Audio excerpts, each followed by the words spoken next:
There is the pressure plate. I don't have to be real clean. A little bit of excessive wear on the fingers. We still have, after 2 years, the factory machine marks. I'm not hard on a clutch at all.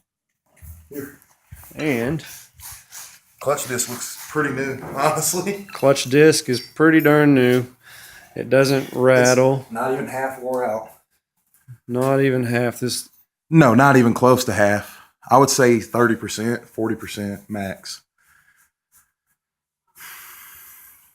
That's an Exedi, isn't it? Mm-hmm.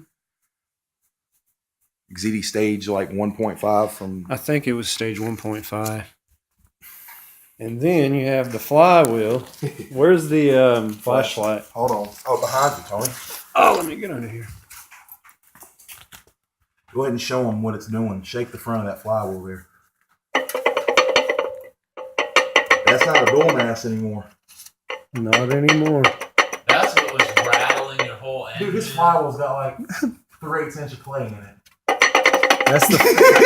That's just the front part of the flywheel. We don't know what's going to happen when we take that thing off. It'll probably just fall apart. Probably.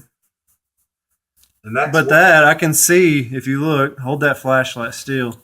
Hold it really much more still. Look at all these burn marks. That's the burning you smelt. It was the flywheel wobbling. Let me back this off where I can get the light off of it. Let me see this.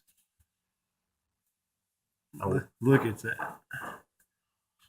Good Lord. Worrying and guessing.